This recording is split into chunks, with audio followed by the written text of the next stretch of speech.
Assalamualaikum Ayah Bunda. Waalaikumsalam warahmatullahi Waalaikumsalam wabarakatuh. warahmatullahi Salam. wabarakatuh. Waalaikumsalam warahmatullahi wabarakatuh. Ustazah.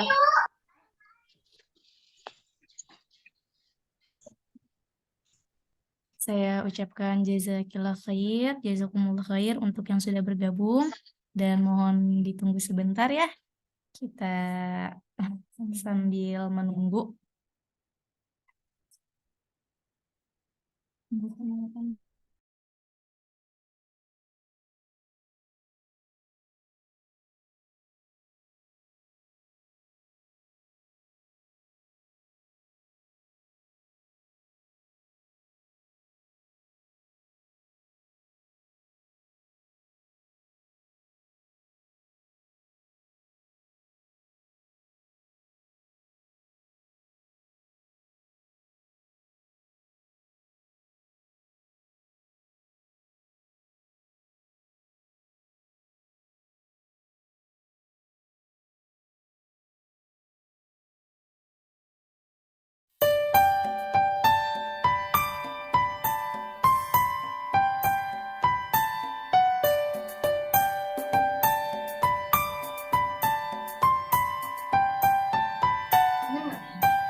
Ini gimana ya?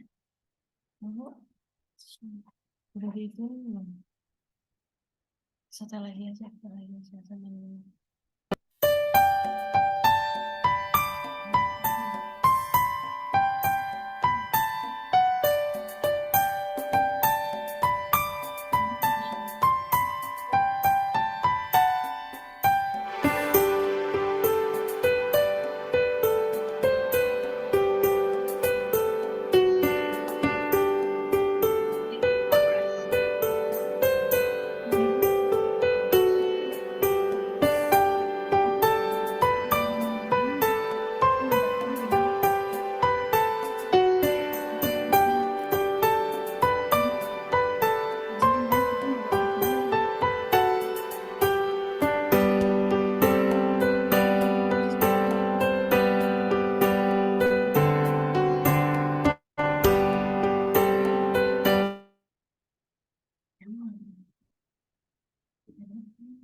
ربكم ولنا أعمالنا ولكم أعمالكم ونحن له مخلصون أم تقولون إن إبراهيم وإسماعيل وإسحاق ويعقوب والأسباط كانوا هودا أو نصارى قل أأنتم أعلم أم الله ومن أظلم ممن كتب شهادة عنده واتخذوا من مقام إبراهيم مصلى وعهدنا إلى إبراهيم وإسماعيل أن طهر بيتي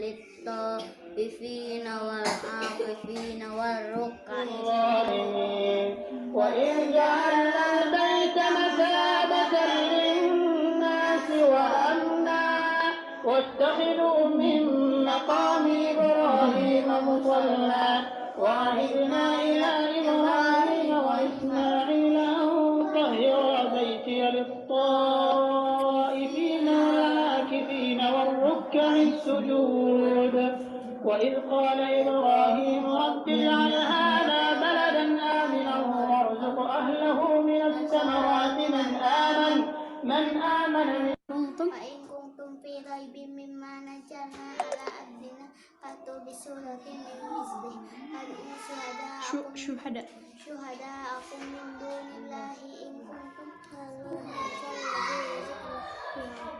فأتوا به متشابها ولهم فيها أزواج مطهرة وهم فيها خالدون.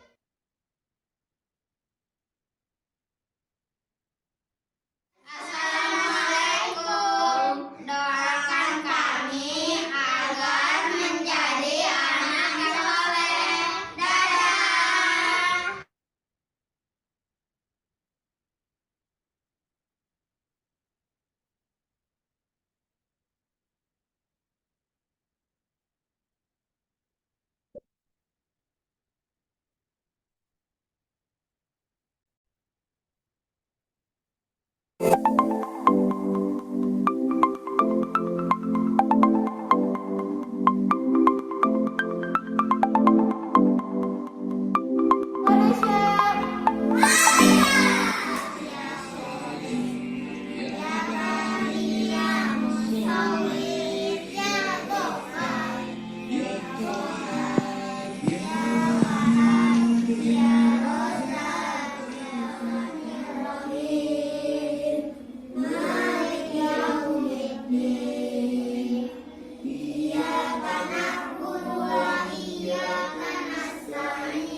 sama Allah? Jadi harus lebih semangat lagi ya, oke?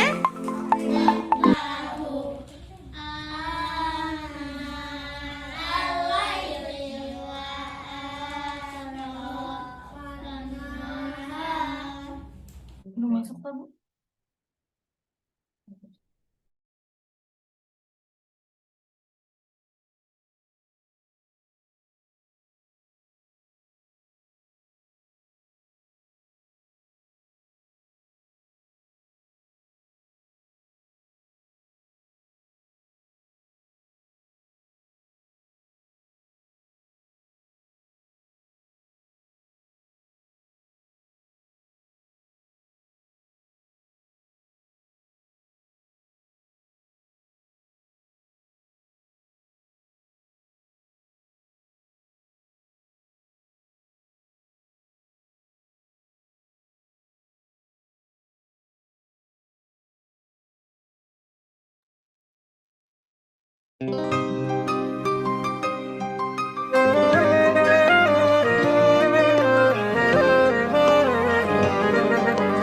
اقرأ فإنك ذو نسم ليس الجهول كمن علم. اقرأ فإنك ذو نسم ليس الجهول كمن علم.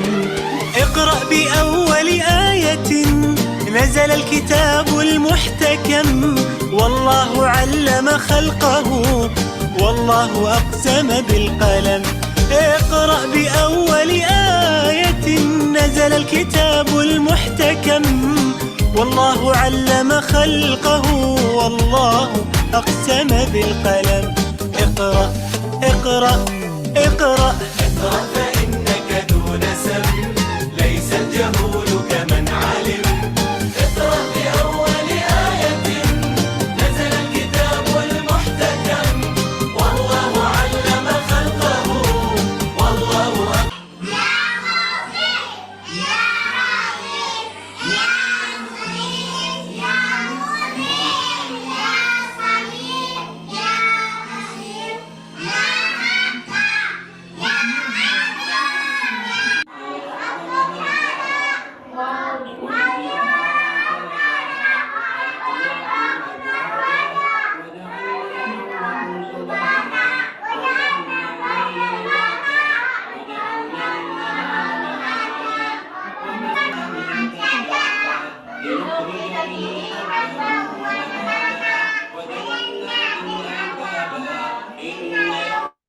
Besok lah.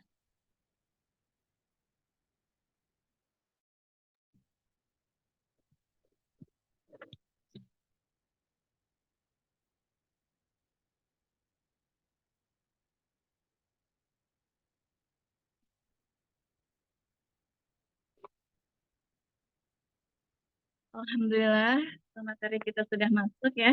Assalamualaikum Ustazah Tini. Waalaikumsalam warahmatullahi wabarakatuh.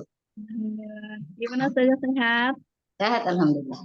Alhamdulillah, selamat bergabung ya di agenda kita pada hari ini, belajar bersama Tadaki. Semoga Ustazah Tini sehat-sehat terus ya. Amin. Jazak. Baik, berhubung Ustazah kita sudah ada, pemateri kita sudah ada, kita mulai agenda kita pada pagi hari ini ya.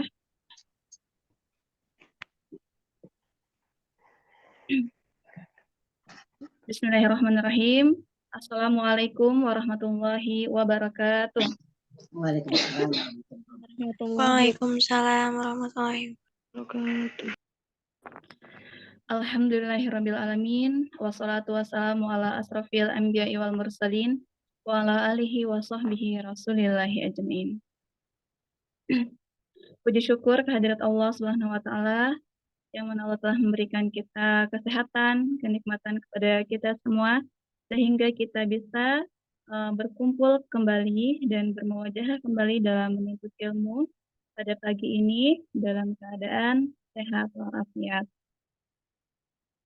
Salawat serta salam marilah kita haturkan kepada baginda kita yakni Nabi besar Muhammad sallallahu alaihi wasallam dan al-lafaz Allahumma sholli ala sayyidina Muhammad wa ala ali sayyidina Muhammad.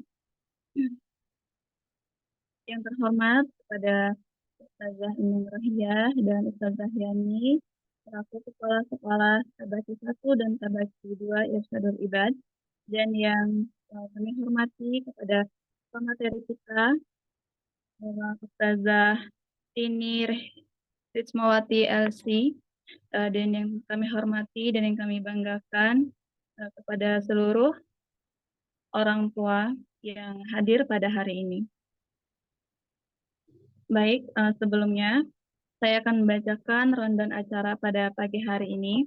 Yang pertama pembukaan, yang kedua tilawah, yang ketiga sambutan, yang keempat materi, yang kelima tanya jawab, yang terakhir penutup.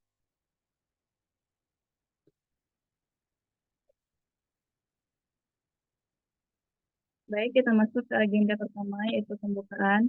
Mari sama-sama kita buka belajar bersama Tabaki dengan membacakan surat Al-Fatihah. A'udzubillahiminasyaitonirrajim. Bismillahirrahmanirrahim. Alhamdulillahirabbil alamin arrahmanirrahim. Maliki yaumiddin. Iyyaka na'budu wa iyyaka nasta'in. Ihdinas siratal mustaqim. Shiratal ladzina an'amta 'alaihim ghairil maghdubi 'alaihim waladdallin. Shadaqallahul azim. Semoga dengan dibukanya surat Al-Fatihah tadi, agenda kita pada hari ini diberkahi oleh Allah Subhanahu wa taala.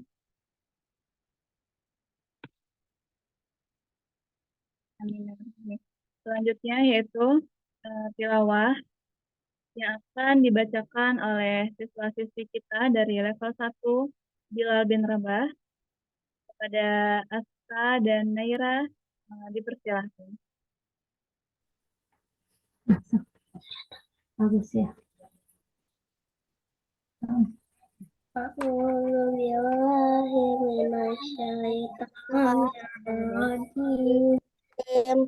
Bismillahirrahmanirrahim. Hal atakat kazisul ghasiyah Uluhul yawma idzin khashi'ah Amilatun nasiyah Tasla naran hamiyah Tusqa min aniyah Laisa lahum ta'amun illa min dari Yasminu wa la yughni min wujuhun yawma idzin na'imah Lisaiha radiyah Fi jannatin 'aliyah La tasma'u fiha laghiyah Fiha ainun jariyah Fiha sururum marfu'ah Wa aqwarum mamdu'ah Wa namaliku masfufah Wa jarabiyu mabsusah Afala yanzuruna ilal ibili kaifa khuliqat wa ilas samai kaifa rufi'at wa ilal jibali kaifa ardi kaifa sutihat Fakir innama Fakir Lasta alaihim bimusaitir illa man tawalla wa kafar Sayu'adzibuhullahul adzabal aqabah Inna alaina hiyabahum Summa inna alaina hisabahum Sadaqallahul azim Shadaqallahul azim, shadaqallahul azim. Jazakumullah khair kepada Ananda, Aska, dan Naira yang telah membacakan tilawah pada pagi hari ini. Mari sama-sama kita doakan Ayah Bunda, semoga Ananda semua selalu dalam keadaan sehat walafiat dan hafalannya selalu dijaga oleh Allah Subhanahu wa taala. Ya Rabbal Alamin. Selanjutnya yaitu sambutan kepada Ustazah Neng Rohiyah, dipersilahkan. Baik, Assalamualaikum warahmatullahi wabarakatuh. Waalaikumsalam warahmatullahi wabarakatuh. Ustazah sehat? Alhamdulillah. Alhamdulillah. Alhamdulillah. Sehat, Ustazah. Ustazah telah membersamai kita di acara hari ini. Masya Allah.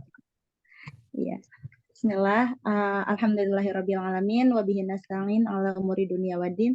Wassalatu wassalamu ala asrafil anbiya'i wa mursalin wa ala alihi wa sahbihi ajmain. Amma ba'du.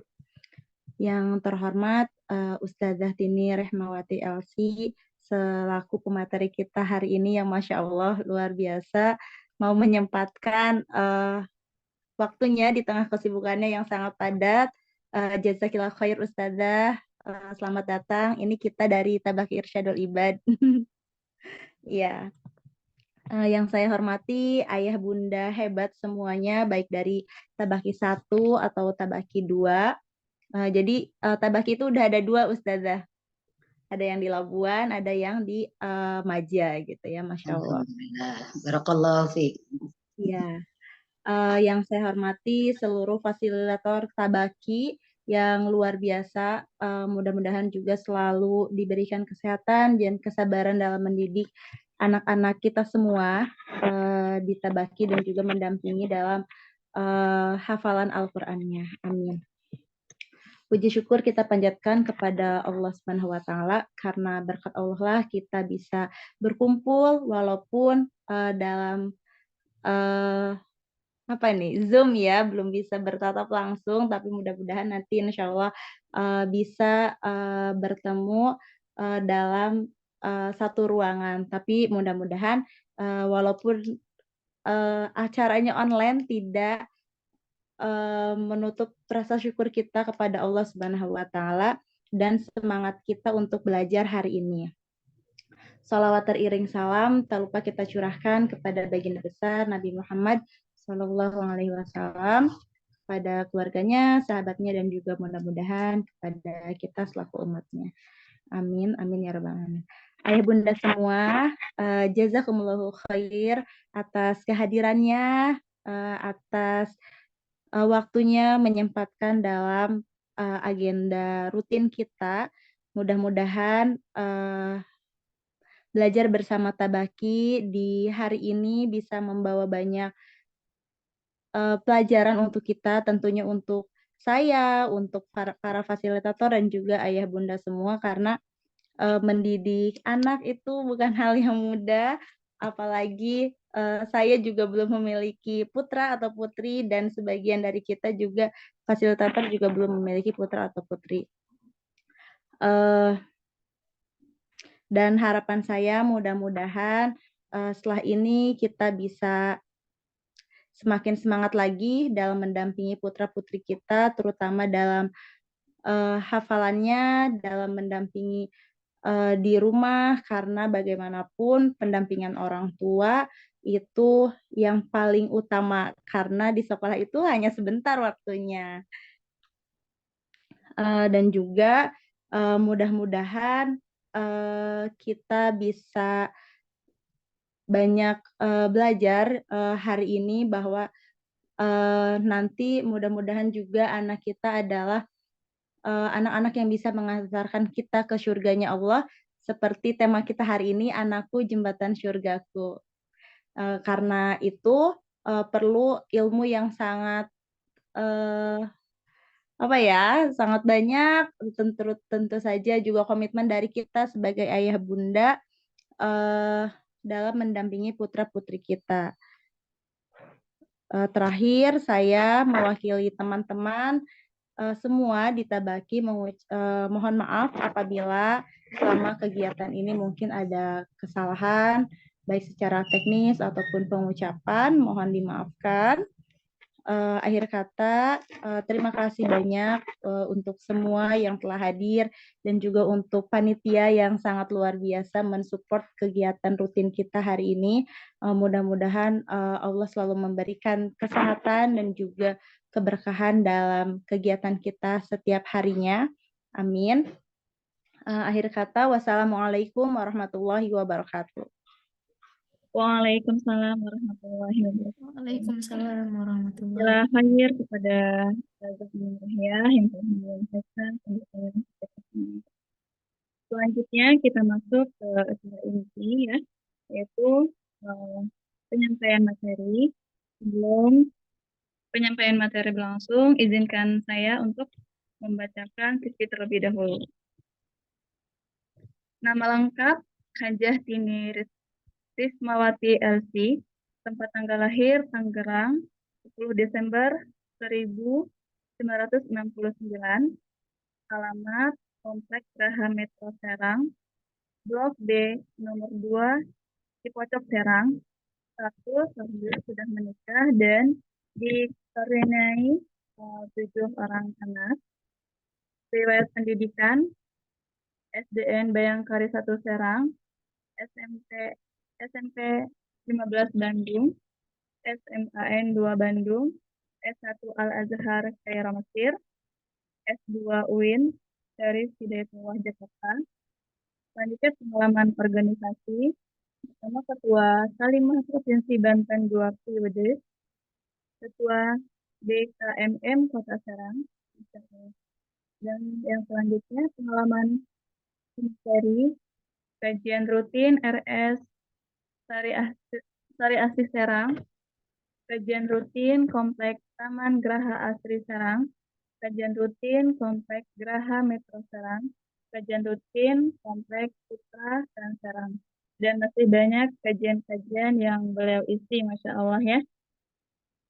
Semoga dengan adanya pemateri kita semua selaku peserta dapat mengambil ilmu yang akan disampaikan oleh Ustazah Tini. Kepada Ustazah Tini dipersilakan.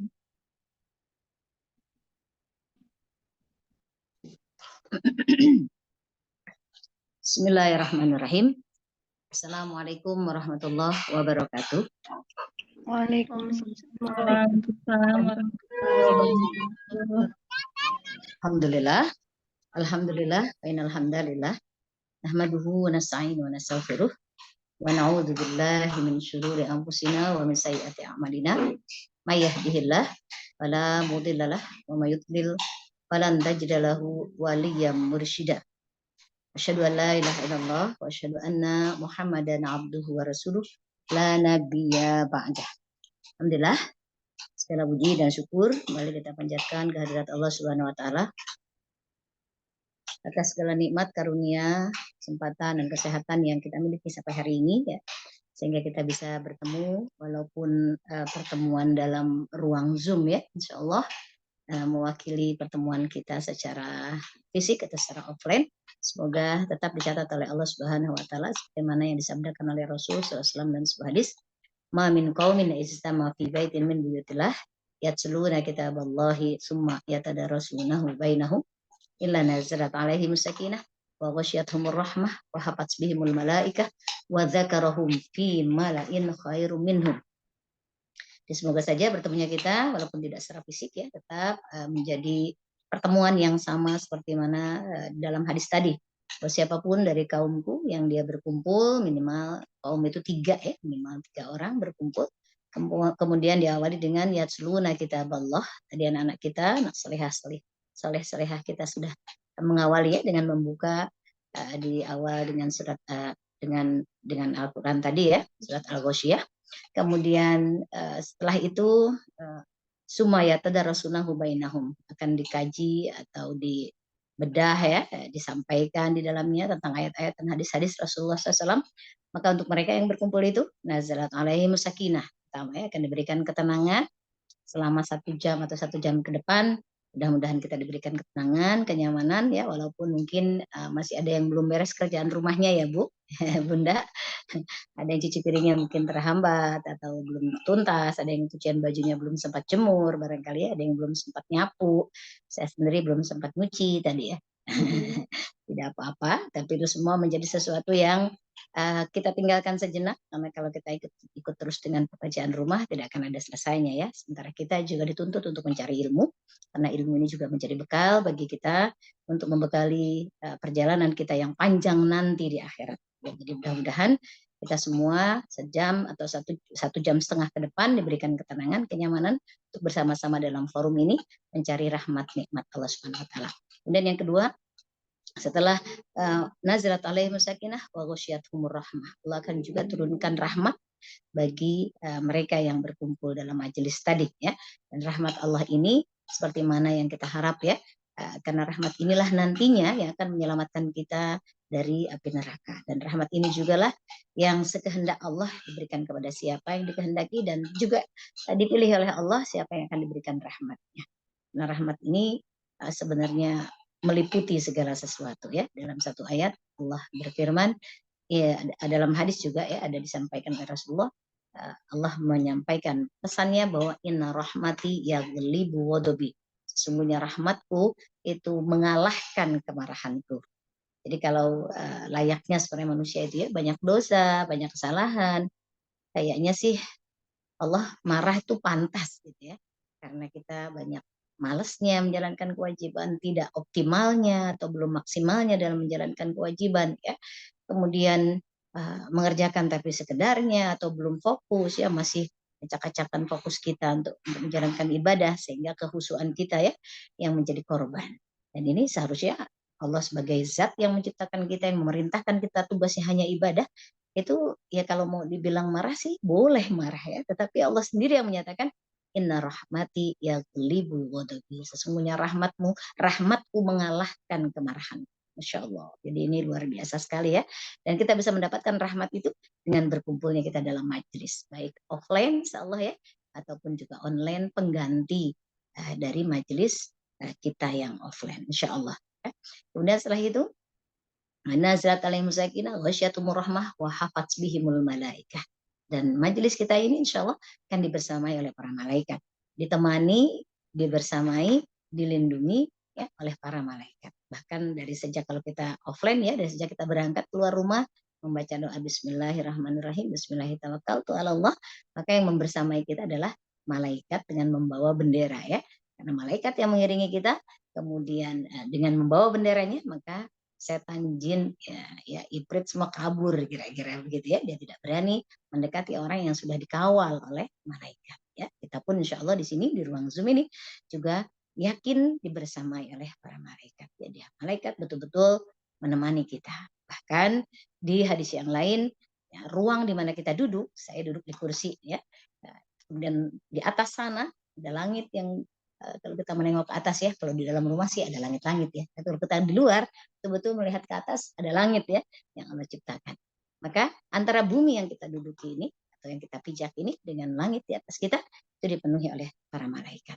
Dalam satu hadis ya, bahwa ketika malaikat sudah menemukan majelis kita, mereka akan memanggil malaikat yang lainnya, teman-temannya, halumma ila hajatikum, ayo ke sini kepada tempat yang kalian butuhkan. Jadi dalam hadis yang lain lagi, al malaikatu yamla'u bainas sama'i wal ardi. Malaikat memenuhi ruang yang ada di antara langit dan bumi ya, langit yang di atas kita dan bumi yang kita pijak atau kita duduki ini. Seluruh isinya adalah malaikat. Jadi kalau mau dibandingkan kehadiran yang lebih banyak yang hari ini hadir, itu adalah kehadiran malaikat ya. Insyaallah. Kita ya malu-malu gimana gitu ya sama malaikat, padahal malaikat ini kan makhluk yang sifatnya kan coba dua ya. La ya'sunallaha ma amarahum wa yaf'aluna ma tu'marun. Makhluk yang tidak pernah bermaksiat kepada Allah Subhanahu wa taala dan selalu taat atas segala perintah yang diberikan atau ditugaskan kepada beliau. Jadi murni nggak ada dosa dan sudah berada di surga, yang pasti akan di surga. Tetapi mereka adalah makhluk yang tetap mencintai ilmu dan bahkan terus mencari ilmu, dan bahagia sekali ya ketika bertemu dengan majelis ilmu, dan bahkan tadi manggil-manggil, ngajak-ngajak ya yang lainnya untuk bersama dalam majelis ilmu. Masya Allah, ini kita tersanjung ya, dibersamai oleh malaikat. Masya Allah. Kemudian yang keempat, yang terakhir, setelah wahafat bihimul malaika, maka kita wadzakarahum fi malain khairum minhum. Nama-nama kita, kalau kita dalam hadir offline itu biasanya kan kita di absen ya, isi absen, masing-masing isi absen ya. Di sini pun juga nanti di absen juga ya, siapa bundanya siapa gitu ya. Tidak untuk mengetahui bunda siapa saja nih yang hadir. Nama-nama kita tertulis atau nama-nama kita dicatat ya dalam absen tersebut. Tetapi yang paling membahagiakan kita adalah kehadiran kita dalam majelis ini akan dicatat oleh Allah ya, dan kemudian di absen di hadapan para malaikat di langit sana. Jadi kita di sini di absen di antara manusia, makhluk-makhluk yang sama-sama masih banyak salah ya dan juga banyak dosa. Tetapi ketika kita ada dalam majelis, maka nama kita di absen di kalangan para malaikat. Dan ini yang luar biasa ya. Jadi saya selalu bilang, tidak mengapa kita tidak bukan atau belum ya, bisa di belum atau tidak atau ya belum sih ya, mudah-mudahan belum menjadi orang terkenal atau tidak menjadi orang terkenal di dunia, tidak mengapa. Tetapi pastikan kita dikenal di langit. Ya. Siapa yang ingin dikenal di langit, maka biasakanlah atau selalu datang ke majelis-majelis ilmu. Insya Allah namanya akan haru, namanya akan dikenal, bahkan namanya akan sangat familiar di kalangan malaikat. Insya Allah ya. Ini adalah buah ya kebahagiaan kita yang sudah Allah sampaikan dengan hadis-hadisnya tadi, hadis sahih, dan Rasulullah menjamin ini ya akan diberikan kepada siapapun yang dia berada dalam majelis ilmu. Apalagi majelis ilmu kita adalah terkait dengan memang akhirat ya, surga, neraka, kemudian hal-hal bagaimana untuk mencapainya, bagaimana kita mempersiapkan diri untuk bisa menjadi ya keluarga yang bersama-sama masuk dalam surga, itu kan luar biasa. Ya. Nah kali ini kita akan membahas tentang bagaimana kita yang sudah dianugerahi putra atau putri, ya, baik putra atau putri biologis kita sendiri. Alhamdulillah saya dikaruniai 7 orang anak dan mungkin ayah bunda juga ya, ada yang dikaruniai 1, 2, 3, berapapun itu adalah rizku minallah, rezeki dari Allah dan sangat patut disyukuri. Karena posisi rezeki, ajal ya, termasuk anak di dalamnya juga rezeki, ini semuanya adalah hak prerogatif Allah yang tidak sama sekali masuk kita, keinginan kita, atau masuk dari campur tangan hamba dari manusia ya, yang dia sendiri yang melahirkan anaknya tetapi dia tidak bisa ikut campur dalam proses ya. Nah itu karena itulah siapapun yang diberi anak atau siapapun diberi keturunan, maka bersyukurlah kepada Allah Subhanahu wa taala. Karena sekali lagi inilah rizku minallah, rezeki dari Allah Subhanahu wa taala yang telah membagi-bagi rezeki dengan sangat adilnya. Ketika seseorang belum diberikan rezeki itu, berarti memang belum waktunya. Berarti dia harus bersabar lagi dan masih mengevaluasi lagi kira-kira apa yang harus saya persiapkan untuk bisa menjadi seorang ibu atau nantinya ayah kalau yang laki-laki, dan agar Allah berikan saya rezeki anak. Ya, lebih baik ketika kita belum diberi ya, walaupun sudah bersuami istri tapi belum diberikan putra, daripada pikiran kita terfokus untuk kok nggak dapat anaknya, kok belum hamil ya, terus kemudian nanti malah lama-lama bete begitu ya, lama-lama ilfil begitu ya. Nah ini bahaya nih. Lebih baik daripada berpikir seperti itu, lebih baik kita mempersiapkan diri, memantaskan diri untuk menjadi seorang ibu yang baik, seorang ayah yang baik ya, agar ketika Allah berikan rezeki kita sudah siap menerima rezeki anak dan siap kemudian mendidik anak kita sehingga anak ini betul-betul menjadi aset akhirat kita atau aset surga kita dan menjadi jembatan kita menuju surga Allah Subhanahu wa taala. Nah, karena itu hari ini kita ingin mengulas sedikit ya bagaimana rezeki anak yang Allah takdirkan ini menjadi sesuatu yang sangat berharga di sisi Allah Subhanahu wa taala. Ya. Anak jembatan menuju surga gitu ya. Masya Allah, ini judul yang luar biasa ya. Semoga kita semua bisa menjadikan kita ya, dari kita yang memiliki anak sebagai ibu biologis atau juga ibu tapi bukan ibu biologis tetapi ibu ideologis atau ibu guru fasilitator ya, yang mendidik anak-anak di sekolah atau di kelas ya, yang menemani mereka belajar berkembang ya, kemudian mendapatkan ilmu. Ini juga sama ya, fungsinya seperti ibu ya, pada saat mereka di sekolah bersama kita. Mudah-mudahan kita juga mendapatkan dari anak-anak kita yang kita didik, walaupun tidak secara biologis kita memiliki mereka, tetapi secara ideologis kita menanamkan ilmu, memberikan akhlak, mencontohkan kebaikan, mengajarkan kebaikan, maka insya Allah anak-anak itu juga, anak-anak didik kita juga bisa menjadi jembatan bagi kita, ibu guru, fasilitator, menuju surga Allah Subhanahu wa Ta'ala. Masya Allah ya.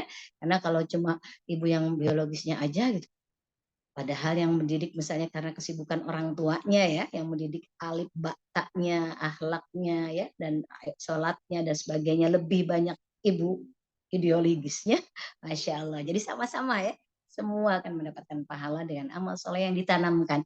Ibu biologis dengan perjuangannya dari mulai mengandung, menyusui ya, mengandung, melahirkan, menyusui, mendidik ya, mengurus, itu pasti pahalanya sangat besar di sisi Allah Subhanahu wa Ta'ala. Dan ibu ideologis dengan kesabaran yang mendidik, menanamkan akhlak, ya, mengajarkan abatasa, ya, mengajarkan Quran, menghafalkan ya Al-Quran dan bacaan-bacaan sholat, belajar sholat dan segala sesuatu yang diajarkan, maka insya Allah ini juga akan mendapatkan pahala yang ya dari Allah SWT yang juga bisa menjadi jembatan kita menuju surga Allah Subhanahu wa Ta'ala. Ini kabar gembira buat kita ya, para pendidik.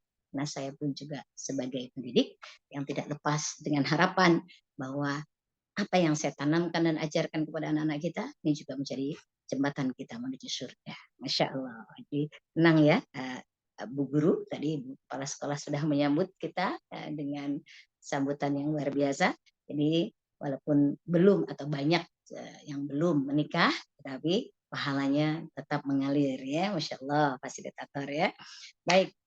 Kemudian kita melihat betapa Allah Subhanahu wa Ta'ala memang dari sejak awal perkawinan itu dijadikan sebagai sunatullah. Sehingga Rasulullah SAW bersabda dalam satu hadis, ya ma'syarul syabab, man istata'a minkumul ba'ah falyatazawwaj. Wa innahu abghadu lil basar wa ahsanu lil farji. Wahai para pemuda-pemudi, ini untuk yang belum menikah ya, karena masih banyak yang belum menikah katanya fasilitatornya. Maka saya sedikit juga motivasi untuk bismillah ya, berharap pada Allah SWT untuk mendekatkan jodohnya, ya, guru-ibu guru dan yang bapak guru atau yang fasilitator putra juga segera mencari pasangan ya untuk bisa menyempurnakan agama. Kata Rasulullah dalam hadis tadi, ya masyarul sabab, man istata'a minkumul ba'ah falyatazawwaj. Barang siapa di antara kalian yang sudah sanggup menikah, maka segeralah menikah. Ya. Kenapa? Karena fa'innahu, menikah itu abghadu lil basar. Sangat menjaga pandangan. Jadi pandangan itu tidak berkeliaran lagi lah kira-kira gitu ya. Sudah punya tempat ya yang dia harus pandangkan dengan halal ya kepada siapa. Jadi ada tempat yang sudah diberikan oleh Allah sehingga itu memberikan kepuasan bagi matanya dan juga menjaga kesucian kemaluan ya atau faraj ya. Karena disinilah banyak orang tergelincir ya. Jadi harapannya ibu guru yang sudah oleh ibu guru yang bapak guru mencari ibu guru, tetapi tidak masalah juga seorang perempuan ya atau keluarga perempuan yang kemudian mencari calon menantu yang laki-laki. Tidak tabu ya kalau dalam agama Islam kita lihat sejarah Rasulullah SAW dilamar oleh Siti Khadijah melalui perantara tentu saja ya Maisarah yang diutus untuk meminta kepada Rasulullah kesediaannya ya, untuk menikah dengan Khadijah. Jadi tidak tabu ya seorang perempuan yang ketika melihat ada orang soleh atau laki-laki yang soleh kemudian meminta kepada orang tuanya untuk dilamarkan misal ya. Soalnya walaupun ini tidak biasa di kita ya, tetapi dalam Islam tidak apa-apa ya. Masya Allah ini kan luar biasa. Sama dari zaman Nabi Musa juga gitu ya. Ketika dua anak perempuannya dibantu oleh Nabi Musa ketika ingin mengisi air ya. Kemudian setelah ditolong oleh Nabi Musa mengisi air, memberikan makan minum kepada ternaknya dan pulang lapor pada Nabi Musa. Inna khairu man istajartal qawiyul amin kata mereka ya, kata salah satu dari keduanya. Sungguhnya yang paling berhak atau yang paling baik diberikan balasan adalah pada orang yang kuat dan amanah. Itu maksudnya tanda kutip itu. Boleh ya bahwa kita ada tertarik dengan orang soleh dan baik, amanah, bla bla bla bla. Cerita kepada orang tua, minta orang tua untuk melamarkan kepada keluarga laki-laki. Itu tidak masalah ya. Baik, itu sepintas. Nah, bagaimana Allah menjadikan anak sebagai jembatan kita menuju surga? Ini sebenarnya banyak sekali. Jadi dari Rasulullah dari pertama kali tadi saja memerintahkan kita untuk menjalani sunnah menikah. Ini adalah sebuah langkah awal Bagaimana kemudian salah satu tujuan dari menikah itu adalah ditanasul, untuk berketurunan, mempunyai anak dan berketurunan. Dan keturunannya ini enggak tidak dibatasi ya. Jangan menganggap ketika kita minta anak atau punya anak itu kemudian belum apa-apa kita sudah membatasi. Ya, ini yang tidak diinginkan oleh Allah juga oleh Rasulullah. Kenapa? Karena Rasulullah SAW sendiri yang yang memastikan bahwa ini mukatsiru bikumul umam yaumil qiyamah. Aku akan sangat bangga dengan banyaknya kalian di kemudian hari atau di akhirat kelak. Jadi Rasul yang bangga dengan banyaknya kita. Ya. Bagaimana kita bisa banyak? Ya, syaratnya atau caranya adalah berketurunan yang banyak. Tidak ada jalan lain kan? Ya, makanya orang Islam atau Muslim itu sangat diharapkan oleh Rasulullah menjadi umat yang banyak. Bahkan nanti di hadapan Rasulullah itu dihadapkan ya. Rasulullah melihat dalam Isra Mi'raj saja Rasul diperlihatkan ya.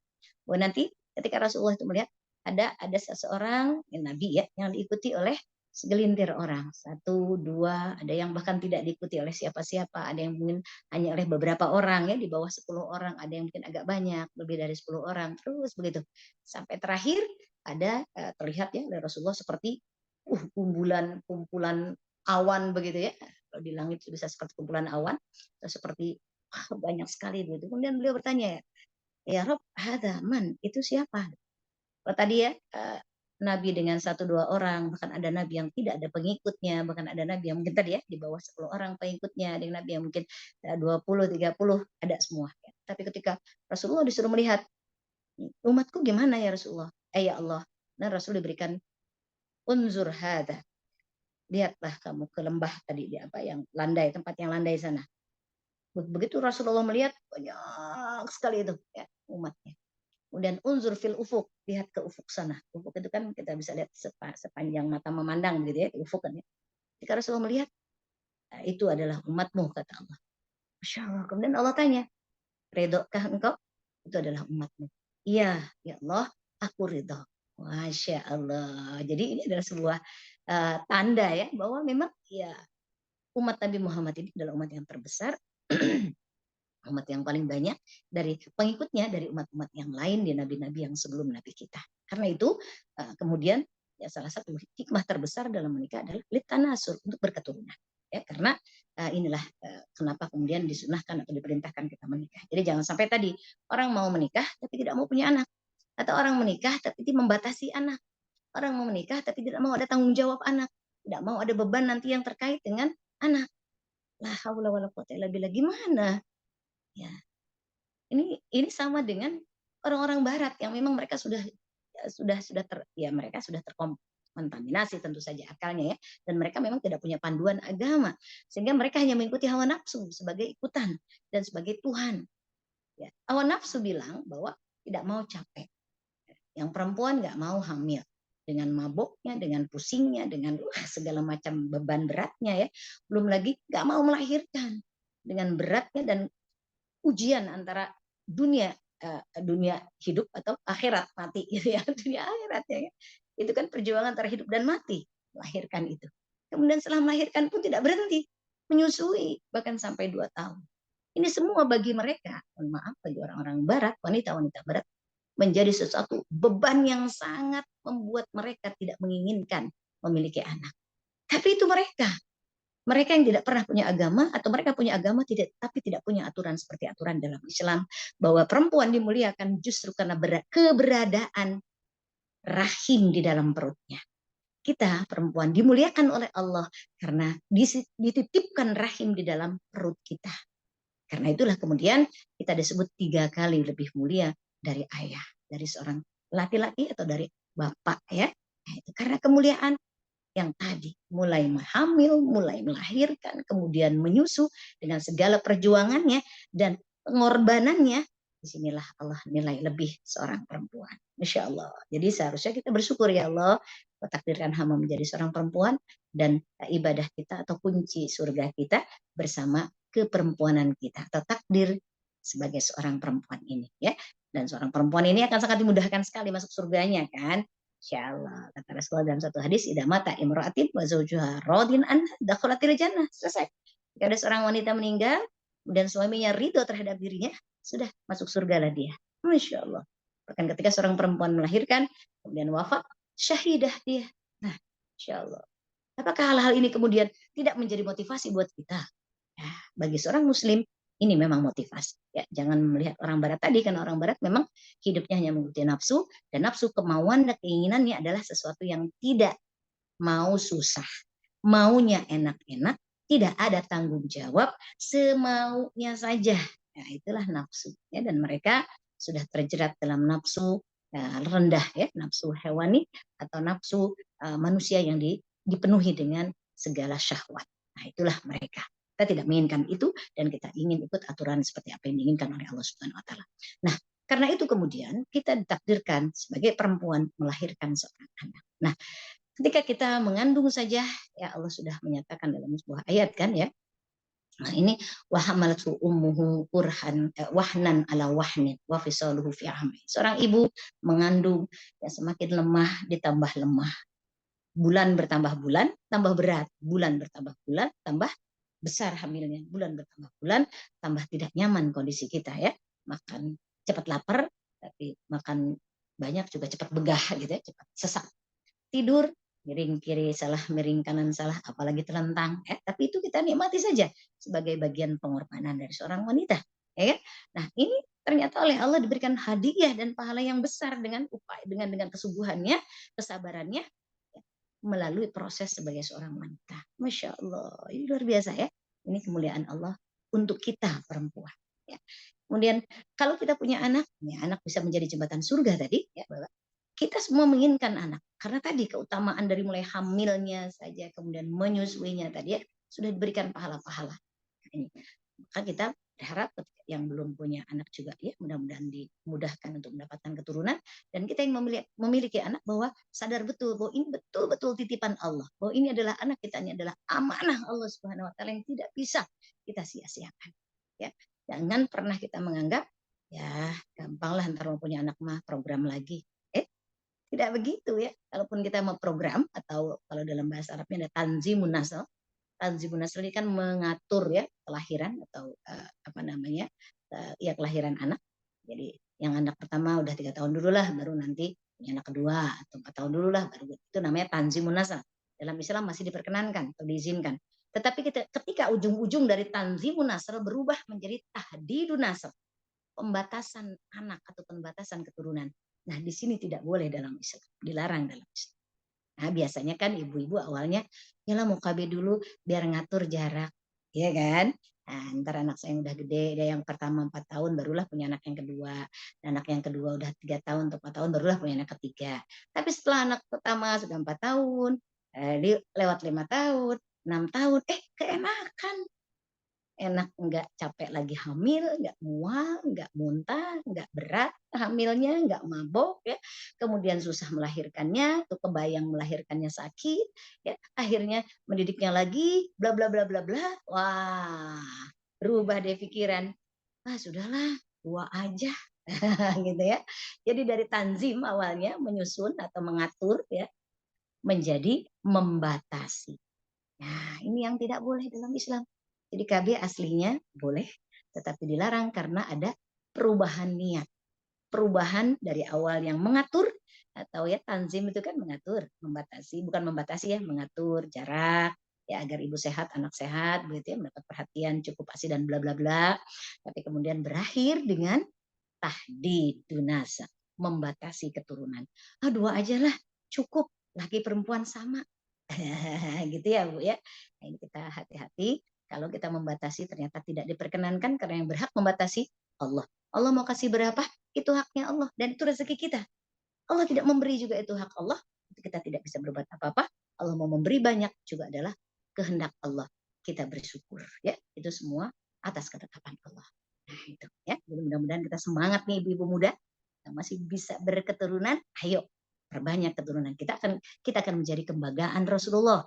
Kita akan menjadi bahagia sekali karena kita bisa membahagiakan Rasulullah dan bisa jadi dengan itu kemudian kita dimudahkan untuk bisa mendapatkan syafaatnya. Masya Allah.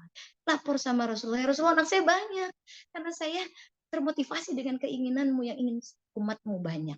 Izinkan aku mendapatkan syafaatmu hari ini. Kan bisa kita ajukan gitu ya. Masya Allah. Oke. Baik. Kemudian bagaimana anak bisa menjadi jembatan surga tadi ya, Masya Allah.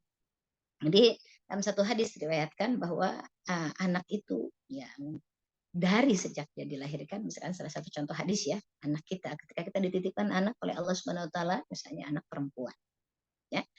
Kalau orang Arab jahiliyah dulu tidak menginginkan lahirnya anak perempuan, karena anak perempuan itu ya perempuan, tidak bisa diajak perang, tidak bisa diajak cari duit lah katakanlah ya kasarnya, karena apalagi dulu modelnya mencari uang dengan cara bertempur ya, berperang, harus naik kuda, harus lomba, sebenarnya megang pedang dan sebagainya.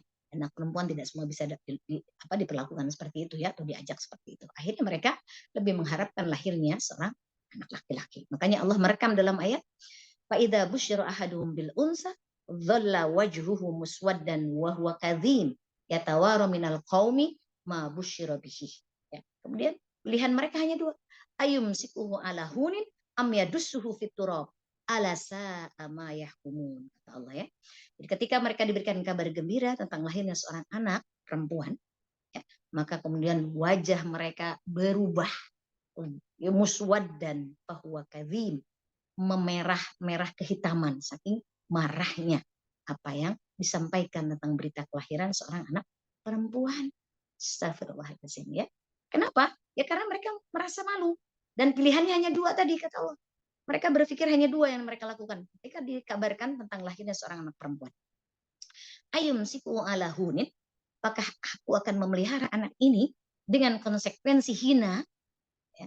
Hina ini ya rendah, punya anak perempuan itu rendah, hina, malu, menanggung malu, menanggung hina, ya, itu konsekuensinya. Ayumsiku ala hunin, apakah saya jaga dia atau urus dia, besarkan dia, tapi dengan konsekuensi hina, kehinaan, malu dan sebagainya.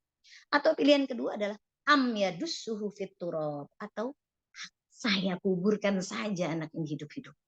Tuh, nauzubillah min dzalik. Kedua pilihan ini dua-duanya buruk ya. Karena yang pertama pun ketika dia besarkan tuh dengan persepsi negatif, ya kan? Menanggung malu. Punya anak perempuan itu menanggung malu pada zaman jahiliyah itu. Kan persepsi buruk. Maka tidak mungkin sesuatu yang dipersepsi di awal buruk itu akan menjadi baik. Itu tidak mungkin dan mustahil. Ya. Maka kemudian Allah merekam ya perilaku jahiliyah ini, dan kemudian Allah menutup ayat ini dengan alasa amayahkumun, betapa buruknya apa yang mereka hukumkan. Ya, dua hal ini ya, tentang persepsi buruknya kalau memelihara anak perempuan dan tentang perilaku dosa besarnya membunuh atau mengubur anak perempuan hidup-hidup. Nauzubillah summa nauzubillahi min dzalik. Tapi itu terjadi. Ya, itu terjadi di zaman jahiliyah, makanya mereka lebih menginginkan anak perempuan. Ya. Nah, tadi ya salah satunya anak perempuan tadi tidak bisa diajak kerja, tidak bisa diajak mencari uang, kemudian tidak bisa lagi mempertahankan ya kabilahnya dengan kekuatan fisiknya. Karena zaman itu masih zaman di mana mempertahankan kekuatan itu dengan dengan fisik ya, menjaga keutuhan kabilah itu atau kelompok besarnya itu dengan kekuatan fisik ya, dengan senjata dan sebagainya. Jadi perempuan tidak bisa diharapkan lebih dibandingkan dengan anak laki-laki. Ya. Tapi kemudian Rasulullah SAW ketika membawa Islam tadi, bahwa tadi kita diangkat derajat kita seorang perempuan ini oleh Allah Subhanahu Wa Taala dengan agama Islam. Ya, dari mulai tadi bahwa perempuan itu dimuliakan dengan adanya rahim yang dititipkan di dalamnya. Kan Allah tadi hadis sahih Allah Rasulullah bersabda bahwa ketika Allah menciptakan rahim, kemudian rahim itu kata Allah mustaqun min ismi, diambil atau pecahan dari namaku. Rahman, Rahim, Rahim ya, dari rahim. Bahwa rahim ini diambil dari nama ya, yang maha penyayang. Ya, karena itulah kemudian rahim ini diletakkan di dalam perempuan yang penuh dan ya, dipenuhi dengan cinta dan sayang. Ya, karena dia diberikan rahim ya, yang untuk membesarkan janin, tempatnya janin dihidupkan oleh Allah Subhanahu Wa Taala, dan kemudian nanti ketika dilahirkan dia juga yang akan mendidik dengan penuh cinta dan kasih. Ya, kita jadi perempuan ini dimuliakan oleh Allah karena ada rahimnya. Dan kemudian nanti kata Allah lanjutan dari hadis tadi, ya rahim itu diambil dari namaku, maka man wasallahu wasallallahu wa man qata'ahu qata'ahallahu alaihi. Siapa yang menyambungkan rahim, ya, menyambungkan hubungan silaturahim keluargaan, maka kata Allah, Allah akan menyambungkan hubungannya dengan orang tersebut. Dan siapa yang memutuskannya, maka Allah, kata Allah ya, aku akan memutuskan hubungan dengan orang tersebut. Tuh, subhanallah. Jadi rahim itu memang alat untuk menghubungkan ya ketersambungan manusia sampai ke atas, paling atas dengan keturunan yang pertama. Dan itu ada di kita, di seorang ibu. Makanya kenapa seorang perempuan tidak boleh memiliki suami lebih dari satu, ya, kecuali sudah meninggal ataupun bercerai. Sementara laki-laki boleh diizinkan untuk memiliki istri lebih dari satu atau maksimal 4, begitu kan? Karena dia tidak punya rahim, Bu. Dia cuma punya bibit, tetapi tidak memiliki rahim, tempat di mana ya bibit itu dipelihara oleh Allah, ditumbuhkan oleh Allah, dihidupkan oleh Allah, kemudian dilahirkan. Ini ada pada kita, perempuan. Karena itulah kita dimuliakan oleh Allah, karena dititipkan rahim ya, dari namanya yang maha pengasih lagi maha penyayang. Masya Allah. Jadi dari sini saja kita sudah diangkat derajat kita, ya, di mana ketika jahiliyah tadi ya, kita direndahkan, bahkan tidak dianggap manusia. Ya, suka-suka aja mau dihidupin ya dengan menahan malu begitu ya, menahan hina. Tetapi kalaupun mau dibunuh ya bunuh aja. Astagfirullahaladzim. Perilaku jahiliyah. Islam datang semuanya dilarang. Ya, tidak boleh membunuh anak perempuan. Ya, janin apa yang sudah bayi yang sudah lahir kemudian ternyata perempuan tidak boleh dibunuh lagi, diharamkan oleh Allah karena ternyata ya nanti di perempuan itulah Allah menitipkan rahim dan dari rahim itulah ya, Allah menyambungkan hubungan manusia sampai kepada keturunannya yang teratas dan dipanggil pun berdasarkan nasab. Kita dipanggil oleh Allah nanti di akhirat dengan nasab kita. Ya makanya tadi seorang perempuan tidak boleh menerima laki-laki lain, na'udzubillah min dzalik, dia hanya cukup untuk satu suami saja. Nasabnya jelas, seorang anak nasabnya jelas pada siapa ayahnya, ya. Dan seorang ibu siapa ayahnya. Kecuali dia bercerai kemudian menikah lagi dengan orang lain, itu lain masalah ya. Atau meninggal kemudian dia menikah lagi dengan orang lain, dia masalah. Tapi masing-masing anak punya nasab, kan? Bisa nasabkan dengan ibunya yang melahirkan dengan ayah yang menjadi sumber nasab tersebut. Nah, gitu. Kemudian setelah itu kata Rasulullah SAW dalam hadis yang lain, ya ini untuk sebuah gambaran betapa ya Allah ternyata anak perempuan yang awalnya tidak dianggap manusia, tanda kutip ya, makhluk yang second opinionnya ya dipelihara, hina, ya dibunuh aja deh, nah, gitu kira-kira. Tapi kemudian Rasulullah SAW menyatakan bahwa barang siapa yang memiliki anak perempuan tiga ya Bu ya, nanti kita absen siapa yang punya anak perempuan 3, maka walahu sitrun minan nar. Baginya orang tuanya yang memiliki anak perempuan 3 ini, anak perempuan itu dia menjadi pelindung ayah bundanya dari api neraka. Subhanallah. Ini juga pertanda Allah memuliakan wanita ya. Ini anak perempuan khususnya. Kita bicara anak laki-laki lain lagi ya. Tapi ini kita ingin membahas karena posisi anak perempuan tuh dulu tidak sama sekali dihargai, bahkan tidak sama sekali dihormati. Bahkan perempuan di zaman jahiliyah lebih parah lagi, mungkin di Romawi ataupun Yunani, ini persis seperti barang ya Bu. Ya Bunda, seperti barang yang bisa diperjualbelikan, ya. Kemudian seperti benda yang boleh kalau bosen mau ganti buang aja yang ini, ganti beli yang baru, kayak gitu. Ya, jadi bahkan bisa diwariskan. Ketika ada seorang suami istri misalnya, kemudian ya punya anak juga yang sudah besar-besar misalnya, menikah, juga sama-sama sudah menikah. Misalnya salah satu anaknya ini ya yang laki-laki meninggal, maka istrinya ini bisa diwariskan. Bisa kepada ayahnya atau bisa kepada saudara-saudaranya yang lain. Coba bayangkan.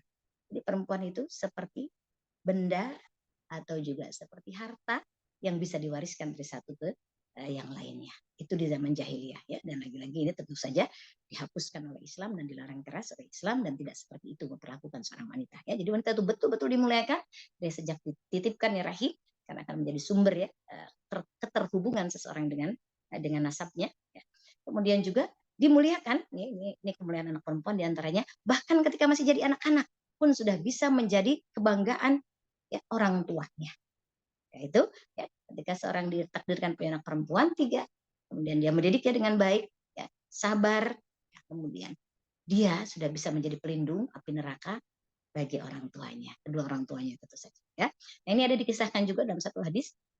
Jadi ada seorang ibu yang membawa 2 orang anak datang kepada Aisyah saat itu radhiyallahu anha meminta makan. Ya. Datang dengan membawa 2 orang anak meminta makan. Dan Aisyah saat itu hanya, ada 2 riwayat, hanya memiliki 3 kurma. Diberikanlah 3 kurma itu. Ya. Kemudian 3 kurma itu diterima dengan berterima kasih, ngasih 3 karena nggak ada lagi ya Bu. Kalau kita kurma 3 itu mah ya, makan sekali habis ya. Kalau kita punya tuh bukan 3 ya, 3 kilo mungkin ya. Atau 3 on lah ya minimal. Ini 3 buah, 3 butir. Berikan ketiga-tiganya kepada ibunya, kemudian ibunya dengan sabar memberi kepada anaknya satu dan dia sendiri pegang satu. Kemudian anak yang sangat lapar itu segera memakan kurma tersebut. Ya, kurma cuma satu, ya sekejap juga hilang, habis ya. Habis, kemudian si ibu tapi tidak memakan kurmanya karena dia melihat anaknya yang 2 orang ini memakan dengan lahapnya kurma tersebut. Ya, diam saja, tidak memakan kurma yang menjadi bagiannya. Ya, lihat anaknya, kemudian selesai makan anaknya, kemudian melihat lagi ibunya. Tidak minta, tidak, tetapi memandang ibunya. Kelihatan masih lapar, Masya Allah ya. Seorang ibu pasti tidak akan tega ketika dia melihat anaknya, dia cintai masih lapar, dia bahkan tega ya, untuk dirinya sendiri menahan lapar dan siap menahan lapar, kuat menahan lapar, demi anaknya yang kenyang. Dia berikan kembali jatah yang satu ini, kemudian dia belah 2. Kan 1 ya jatahnya, dibelah 2. Untuk anaknya yang satu diberi setengah, anak yang lain diberi setengah. Subhanallah. Ya. Kemudian makan habis, selesai. Ya, dan Aisyah memperhatikan dari sejak awal, ya, dan kemudian bergumam, Masya Allah, pengorbanan seorang ibu ya, luar biasa. Ya, kemudian pergilah si ibu itu. Kemudian setelah Rasulullah SAW sampai ke rumah, diceritakan hal itu. Ya Rasulullah, tadi aku kedatangan seorang peminta-minta dengan membawa 2 orang anak perempuan. Aku cuma punya 3 kurma. 3-tiganya aku berikan, kemudian dibagikan seperti tadi ya yang saya ceritakan. 2 itu untuk anaknya, 1 untuknya. Habis anaknya, yang sisanya untuknya pun dibagi 2 kembali dan untuk anak-anaknya. Dianya tidak makan ya Rasulullah. Maka ketika Rasulullah mendengar kisah itu, dijawab langsung, wajabat lahal jannah. Wajib untuknya si ibu tadi surga dengan pengorbanannya yang diberikan untuk anak-anaknya. Masya Allah, luar biasa ya. Saya sudah mau nangis nih. Itu betapa mulianya seorang ibu ya, yang memiliki rasa cinta, rasa sayang, rasa kasih kepada anaknya, dan rela berkorban untuk anak-anak. Ya, dan anaknya ini yakin bisa menjadi jembatan surga untuknya. Padahal dia belum tahu kalau pengorbanannya ini kemudian berbuah surga untuknya. Tapi Rasulullah menyatakan itu, wajabatlah al jannah, wajib untuknya si ibu ini surga. Masya Allah. Luar biasa ya Bu ya. Hanya memberi makan yang memang itu adalah haknya ya, atau jatahnya. Dan kita juga sudah menjadi takdir ya kita itu. Kalau anak kita makan, kalau makanan itu terbatas, pasti kita akan mendahulukan atau memberikan itu dulu kepada anak-anak kita sampai mereka kenyang. Istilahnya ya, kita menunggu bahkan sisa mereka. Ya. Anak nggak habis, kita yang makan. Ya, kitanya belum makan dulu. Kalau kita yang makan juga, kita ngabisin juga. Kita lah nanti yang jadi badannya paling besar ya, gitu karena kita memakan semua bekas anak kita. Nah, kalau makanan lebih itu biasanya begitu. Tapi kalau makanan terbatas itu kita akan dahulukan anak kita dan kita mengalah ya untuk bertahan dengan lapar kita. Dan ini ternyata bisa menjadi jembatan surga buat ibu ya, buat ayah juga, insya Allah orang tuanya lah ya, tapi terutama khususnya di sini adalah ibu. Masya Allah, itu yang pertama ya. Kemudian yang lainnya tentu saja ya anak perempuan ini, jadi ketika masih jadi anak-anak pun ya ini sudah bisa menjadi sitar ya, pelindung dari api neraka ya. Kemudian sahabat ketika mendengar hadis tadi, ya Rasulullah, kaifah lau isnatan, bagaimana kalau punya anak perempuannya cuma 2? Kemudian kata Rasulullah dijawab, naam fa isnatan, ya juga kalau punya 2 anak perempuan bisa menjadi pelindung dari api neraka. Artinya kan jembatan ke surga ya. Masya Allah. Ya. Kemudian, wah yang satu gimana nih? Ya, kalau saya udah punya 2 tuh, alhamdulillah. Dari 7 anak saya, 2 perempuan, 5 laki-laki. Kemudian ada yang punya 1 juga pasti protes ya. Ya Rasulullah gimana kalau punya 1? Ya. Nah, dikisahkan dalam hadis tadi, jika saja ada yang bertanya, yang punya 1 itu bertanya, pastilah Rasulullah juga menjawab, ya 1 juga. Tapi memang tidak ada yang bertanya ya, tetapi Rasulullah itu sangat bijak, sangat baik. Kalau ada yang tanya, pasti juga akan diiyakan ya. Tapi pertanyaannya seperti yang 2 tadi, yang 1 jika ada yang bertanya. Tapi intinya, bahwa anak perempuan ya, itu sudah ketika menjadi anak-anak saja sudah bisa menjadi jembatan ke surga bagi orang tuanya. Pelindung neraka, menjadi jembatan ke surga untuk orang tuanya. Kenapa? Karena tadi dengan syarat kita orang tuanya mendidik anak-anak perempuan kita khususnya menjadi anak solihah. Ya, Ya, ketika dia sebelum balik dia tahu kewajiban hak dan kewajibannya sebagai anaknya perempuan yang nantinya akan balik, dia harus diantaranya adalah menutup hijab, menjalankan kewajibannya, tentu saja sholat, puasa dan lain-lain. Dia tahu kewajiban seperti apa dan yang dilarang seperti apa, ya. Dan kita selamat mengantarkan anak perempuan kita, ya, sampai dia dipinang oleh calon suaminya tanpa ada kecelakaan. Bahasa yang terkenal, ya. Terjadi sesuatu, ya, pergaulan bebas, ya, akhirnya membuat dia hamil sebelum dia bersuami atau sebelum dia diresmikan menjadi suaminya. Sampai situ. Jadi bersih, suci anak kita hantarkan kepada calon suaminya. Disitulah tugas kita mengawal, mendidik anak perempuan. Ya, selesai sampai situ, insya Allah punya tiket surga.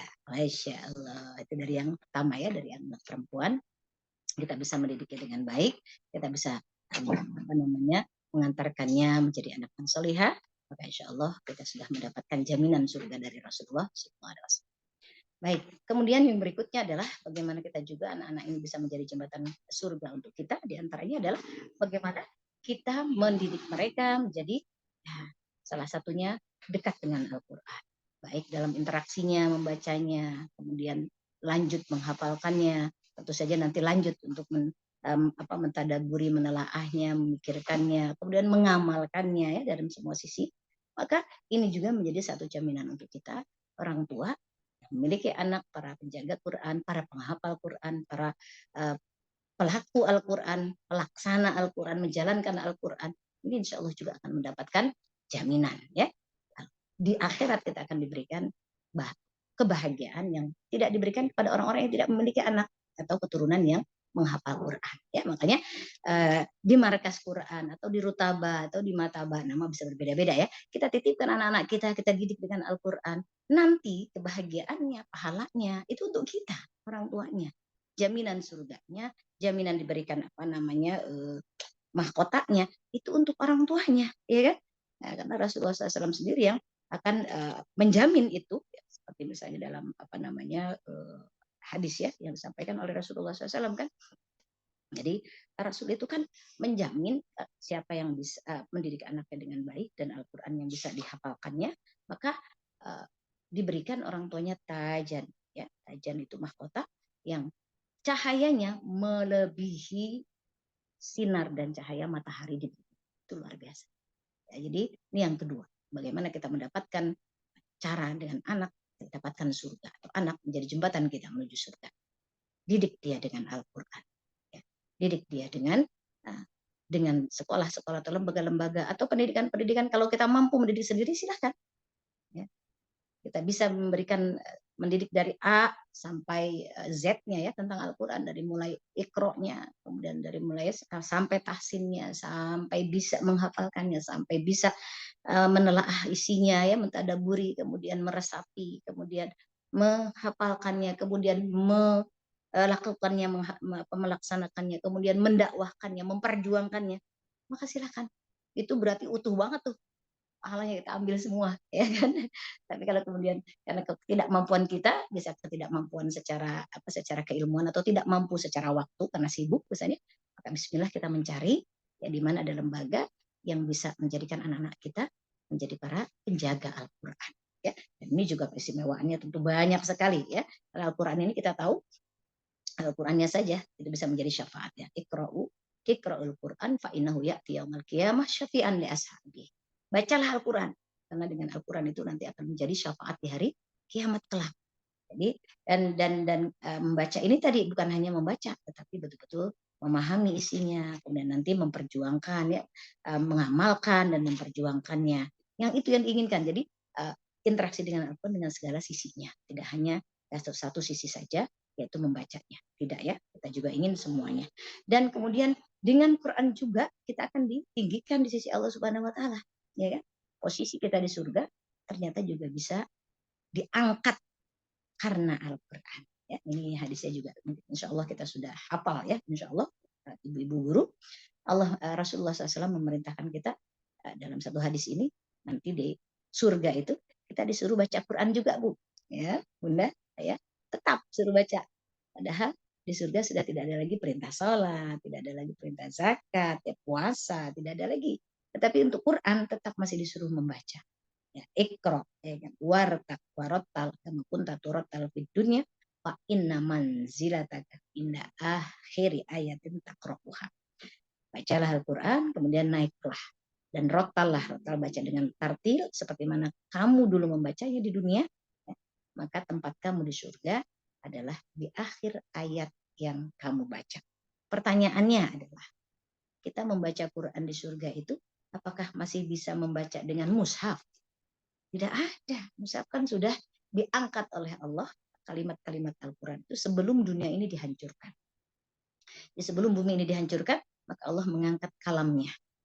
Al-Qur'annya, huruf-hurufnya akan hilang dari Quran kita yang kita pegang sekarang. Ya, kita memegang Quran misalnya, ya, ini begini, tidak ada lagi isinya. Hanya tinggal lembaran-lembaran kosong tanpa ada lagi firman-firman Allah di dalamnya, sudah Allah tarik, angkat naik ke langit. Ya, pada saat itu saja kita sudah tidak lagi bisa membaca Al-Quran dengan mushaf. Jadi ketika kita diperintahkan di surga membaca Al-Quran, itu maknanya atau maksudnya adalah Quran yang kita hafal.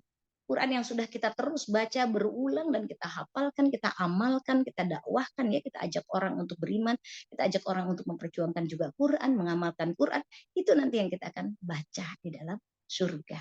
Dan ini bisa meningkatkan derajat kita, naik terus, naik terus, naik terus sampai, ya, sampai tempat yang tertinggi. Manzilataka, kedudukanmu adalah akhir ayatin taqra'uha, di akhir ayat yang kamu baca. Terbayang kalau anak kita, coba ya, anak kita punya hafalan 30 juz. Masya Allah. Kebawa nggak kita ya? Iya dong, orang tuanya yang mendapat keuntungan ya dari 70 keluarganya mendapatkan syafaat dari seorang anak yang menghafalkan Al-Quran. Dan ini luar biasa. Ini kita harus perjuangkan ya, bagaimana anak-anak kita bisa menghafal Al-Quran karena kita ingin diangkat oleh Allah Subhanahu wa taala ya, dan dimuliakan oleh Allah Subhanahu wa taala dengan Al-Quran. Dalam hadis yang lain kan misalnya Allah itu mengangkat kaum itu dengan Al-Quran dan merendahkan kaum juga dengan Al-Quran. Innallaha, juga kita ingin dianggap oleh Allah Subhanahu wa taala sebagai keluarganya Allah. Ya. Innalillahi ahlain minan nas. Allah itu punya keluarga dari kalangan manusia. Ya, kan? Ya, siapa mereka ya Rasulullah? Manhum. Mereka adalah ahlul Quran. Mereka adalah orang-orang yang ahlul Quran, menghafal Al-Quran, memperjuangkan Al-Quran, membela Al-Quran, mengamalkan Al-Quran, memperjuangkan Al-Quran. Mereka yang dianggap oleh Allah sebagai keluarganya dari kalangan manusia di muka bumi ini. Masya Allah. Masya Allah ya. Dan ini harus kita pastikan kita menjadi bagian ya, dari kemuliaan-kemuliaan yang Allah siapkan dan kemuliaan-kemuliaan yang Allah berikan untuk orang-orang yang menghafalkan Al-Quran. Insya Allah ini yang kita inginkan ya. Dan luar biasa, kita tidak ingin menyia-nyiakan, kita diberi peluang anak, maka bagaimana anak ini juga bisa menjadi jembatan ke surga kita ya. Baik dari kepemilikannya, jumlahnya, kalau ini kan kita nggak bisa nego sama Allah ya. Kalau udah dikasih satu ya satu perempuan, dikasih dua ya alhamdulillah, kasih tiga apalagi ya. Tapi anak laki-laki, anak perempuan bisa semuanya menjadi jembatan kita ke surga dengan Al-Quran. Quran dihafalkannya, nanti kita yang diberikan mahkota. Bahkan albasallahu libas ya, dipakaikan pakaian kehormatan, pakaian kemuliaan, dipakaikan tajnya tadi, ya apa namanya, mahkotanya yang sinarnya tadi melebihi sinar dan cahaya matahari di muka bumi ini. Masya Allah. Silau men gitu ya, kita aja sekarang lihat matahari nggak sanggup, mata kita pasti merem-merem ya karena adanya sinar matahari. Nah, nanti kita akan mendapatkan itu dengan kemuliaan anak yang kita titipkan kepada siapapun yang mengajarkan Al-Quran. Tadi kalau kita bisa didik sendiri, full itu pahalanya, nggak bagi-bagi. Tapi kita, kalau saya sekarang sebagai seorang guru Quran, kita bisa kebagian juga menjadi jembatan Quran ya buat anak-anak kita, dari anak-anak kita yang kita didik secara ideologis. Kita tanamkan Al-Quran, kita hafalkan Al-Quran ke mereka. Insya Allah ya, setiap huruf yang dibaca oleh anak kita juga dapat. Setiap huruf yang dibaca oleh murid kita juga dapat. Masya Allah. Dan satu huruf yang dibayar oleh Allah sebagai 10 balasan, kita juga dapat. Orang tuanya juga dapat. Masya Allah. Ini kemuliaan demi kemuliaan yang ini harus kita perjuangkan tanpa lelah. Dan setiap orang yang akan berinteraksi dengan Al-Quran, dia berarti pilihan Allah yang dimuliakan oleh Allah Subhanahu wa taala. Karena tadi ya, Allah menaikkan satu kaum dengan Al-Quran dan Allah merendahkan satu kaum dengan Al-Quran. Artinya, ketika ketika kita sebagai orang tua dimudahkan oleh Allah atau digerakkan hati untuk memiliki anak yang menghafal Quran, artinya kita dipilih oleh Allah dan akan dimuliakan oleh Allah dengan Al-Quran. Jadi Allah tidak memuliakan dengan harta, Allah tidak memuliakan dengan jabatan, Allah tidak memuliakan dengan apapun, tetapi Allah memuliakan dengan Al-Quran. Begitu juga Allah merendahkan satu kaum dengan Al-Quran. Artinya ketika kaum itu akan direndahkan, maka dia akan dijauhkan dari Al-Quran. Bukan tidak diberikan jabatan, bukan tidak diberikan harta, dan dia miskin sama sekali. Itu tidak direndahkan, itu tidak masalah. Selagi dia berinteraksi dengan Al-Quran, maka dia akan tetap menjadi orang yang mulia dan orang yang ditinggikan oleh Allah. Jadi Allah meninggikan atau merendahkan kaum itu ternyata dengan Al-Quran. Ya, ini harus menjadi mindset berpikir kita. Maka kita hidup ini targetnya, kalau saya selalu bilang, jadikan Al-Quran ini sebagai masyru'ul hayah, proyek kehidupan kita. Kita, saya secara pribadi, seorang istri, kita dengan suami sebagai pasangan, kita dengan anak-anak. Jadi satu keluarga besar kita, bahkan nanti ke anak cucu cicit kita, semuanya adalah orang-orang yang sangat intensif berinteraksi dengan Al-Quran. Ya, nah ini beberapa poin yang untuk sudah habiskah waktunya? Sampai jam berapa, Neng? Sampai jam 9.45, Ustazah. Oh, baik, sudah habis berarti ya. Mohon maaf, saya mengambil waktu lebih dari yang sudah dijadwalkan. Baiklah, jazakumullah khairan ala kulli syai'in. Mudah-mudahan paling tidak kita dapat gambaran tambahan lagi ya untuk bisa memotivasi kita, mendidik anak-anak kita, kemudian bertekad ya bahwa anak kita paling tidak dari anak kita, misalnya kita punya anak 7, punya anak 5, punya anak 3, punya anak 4, atau bahkan punya anak 1 pun, bagaimana ada dari setiap anak kita itu minimal 1 jadi penghafal Al-Quran. Apalagi kalau bisa semuanya. Wah, itu nanti mahkotanya tumpuk berapa tuh? Ya, kalau ada 5 dong. Insyaallah ya. Baik, jazakumullah khairan ala kulli syai'in. Wassalamualaikum warahmatullahi wabarakatuh. Waalaikumsalam. Masya Allah, ya luar biasa pemaparan materi kita pada pagi hari ini. Ya. Sekali lagi, jazakillah khair kepada Ustazah Tini yang telah menyampaikan materi untuk kita pada hari ini. Dan Alhamdulillah telah sama-sama kita simak materi kita pada hari ini. Semoga apa yang Ustazah Tini sampaikan bisa menambah wawasan keilmuan kita dan bisa mengaplikasikan ke kehidupan kita sehari-hari. Baik, selanjutnya yaitu tanya jawab. Mangga kepada Bunda semua yang ingin bertanya terkait tema kita, Anakku Jembatan Surgaku. Ada yang ingin bertanya, dipersilahkan.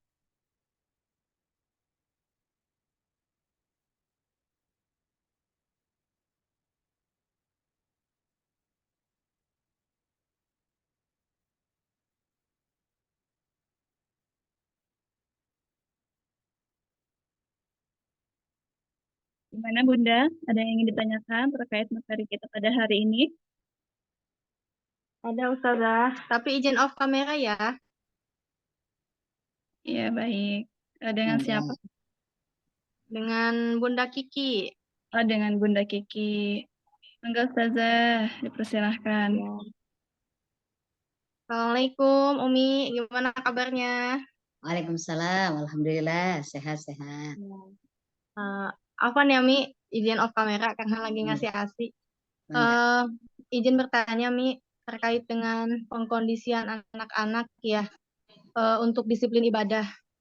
Nah, dari Umi ada nggak sih tips supaya membuat anak-anak itu gemar beribadah, disiplin beribadah sedini mungkin gitu, tanpa merasa dipaksa, tanpa merasa terbebani gitu, Mi. Jadi apa ya, supaya bawaannya ke anak-anak itu ketika diminta untuk sholat happy gitu, Mi, diminta untuk tilawah happy gitu. Sebagaimana anak-anak ketika misalkan minta gadget ya untuk sekedar nonton misalkan, kan itu sumringahnya luar biasa gitu. Bagaimana menghadirkan perasaan-perasaan itu kepada anak-anak supaya disiplin ibadah. Terima kasih. Assalamualaikum warahmatullahi wabarakatuh. Waalaikumsalam warahmatullahi wabarakatuh. Warahmatullahi wabarakatuh. Mangga Umi langsung dijawab aja ya. Langsung jawab, baik. Ya, baik. Terima kasih Mama Titi atas pertanyaannya. Insya Allah ya, mewakili juga mungkin pertanyaan yang sama dari Bunda yang lain. Ya, memang untuk ibadah ini, kalau hadisnya Rasulullah SAW ya, apa namanya, dalam hadis tentang ibadah dan khususnya adalah ibadah itu yang paling utama adalah sholat ya. Maka Rasulullah SAW kemudian menyatakan dalam hadis itu, muru auladakum bisolah inda sab'in sinin wadribuhum inda asyarah. Kata Rasulullah, ajarkan atau didiklah anak-anak kalian sholat ketika usia 7 tahun. Ya, dan kemudian nanti pukullah kalau sudah mencapai usia 10 tahun. Artinya apa? Dalam hadis ini, Rasul memang meminta kita untuk mengajarkan ibadah, dan ibadah yang pertama yang harus ditanamkan, diajarkan adalah sholat ya, sebagai pimpinan ibadah.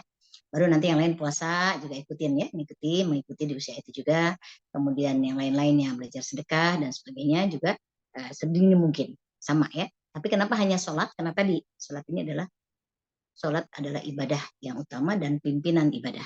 Ya, makanya yang ada hadisnya ya, terkait ibadah yang harus dibiasakan sejak dini itu adalah sholat. Ya.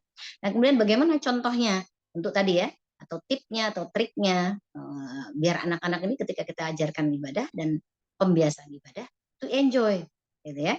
Nah, karena saat ini kita di zaman di era digital itu kita bersaing dengan gadget, ya kan?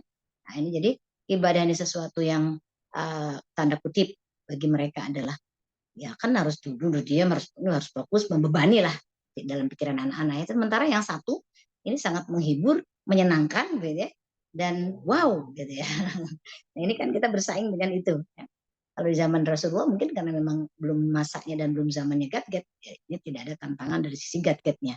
Tapi kalau kita lihat contoh Rasulullah SAW, bagaimana kemudian anak ini terbiasa ya, sehingga dia kemudian juga enjoy. Biasakan dari kecil anak laki-laki khususnya diajak ke masjid, itu memang harus ajak ke masjid, dan masjid itu nanti masjid yang harus juga welcome untuk anak-anak.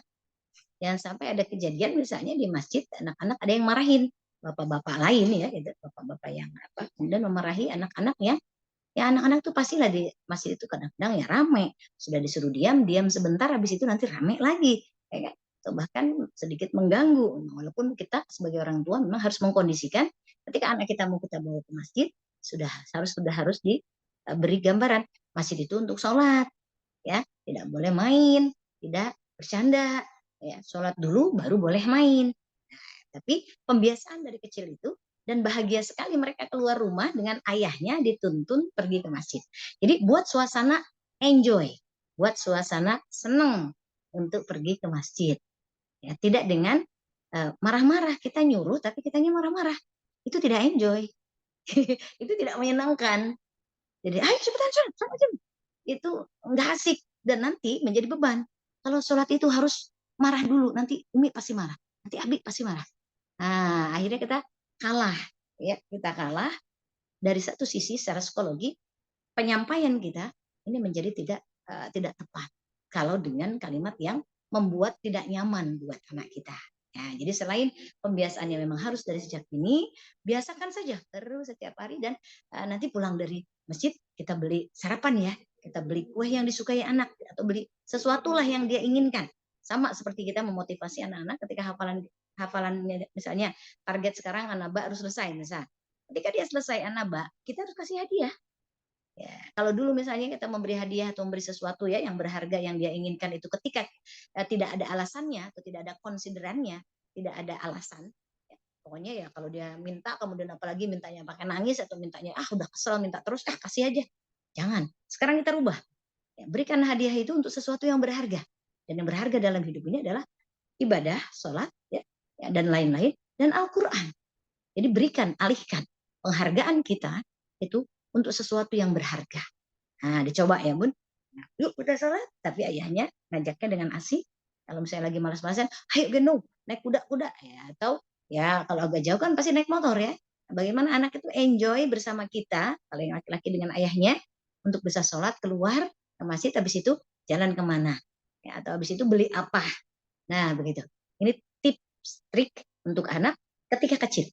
Ya, saya juga dulu ya ketika anak saya kan laki pertama, laki kedua laki-laki, ya, itu ketika membiasakan mereka untuk sholat Apalagi ada Abi yang bawa ya, dengan asik, dengan enjoy, sambil balap lari, kadang-kadang sambil sudah bawa bola misalnya ya, dan bolanya disimpan dulu, habis sholat kemudian main bola ya, dan seterusnya.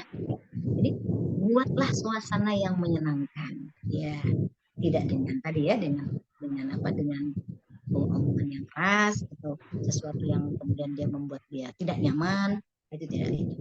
Walaupun kita perintah untuk sholat, tapi bagi dia penyampaiannya tidak menyenangkan, jadi membuat hati itu nggak enak ya. Dan kalaupun nanti dia terpaksa sholat, dia menjalani ya dengan hanya keterpaksaan ya, mungkin bete-bete gitu lah, bahkan dia juga cemberut lah gitu ya. Nah ini berarti kita triknya ya, harus dengan suasana yang fun ya. Memang di saat sekarang kita bersaing dengan digital tadi ya, dengan gadget, dengan HP ya, ini masalahnya.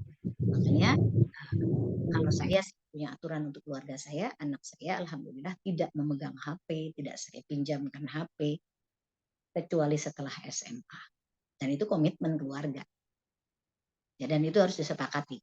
Sampai mereka juga pernah protes ya, teman-temanku semua SD aja kelas 5 kasih, apalagi aku udah SMP gitu kan, masuk nggak boleh pegang HP. Ya, kita adalah keluarga yang punya aturan sendiri. Mereka juga punya keluarga yang mungkin punya aturan juga sendiri. Masing-masing keluarga dia harus mentaati aturan keluarganya.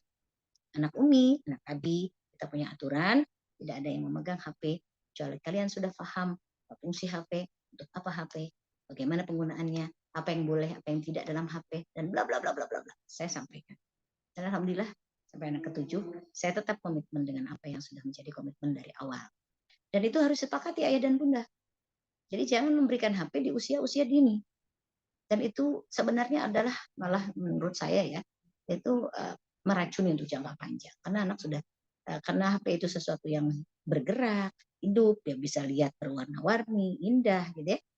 Sementara kalau ketemu ibunya nyuruh sholatnya marah-marah, nyuruh ini marah-marah, nyuruh itu nanti dengan suara keras, tidak nyaman.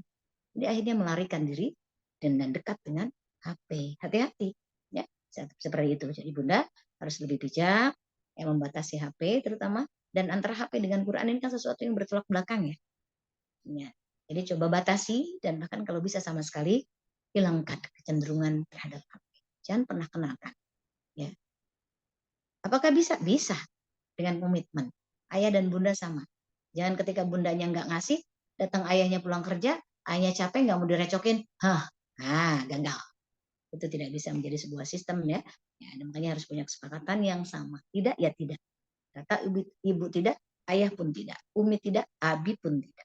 Ya, jadi yang prinsip harus tetap komitmen, dan anak hanya harus dibiasakan dengan sistem. Ya, kita keluarga punya aturan masing-masing. Jadi saran saya, jangan biarkan anak dengan HP, jangan berikan anak HP. Ya, walaupun memang perjuangan berat ya, mungkin kalau karena udah dibiasakan HP, dia tantrum kalau tidak diberi, ya, nangis, ngamuk, ya. Dan ibu juga seolah tidak mau direcokin, dan banyak pekerjaan yang lain kalau tidak dialihkan ke HP nggak bisa selesai kerjaannya. Tidak, biarkan saja anak berikan kerjaan lain, masih yang untuk nulis, untuk melukis, untuk menggambar, lebih baik itu yang melatih motoriknya, yang melatih, ataupun suruh main bola kalau yang anak laki-laki, bermain sepeda di luar sana, itu lebih baik dan itu lebih sehat.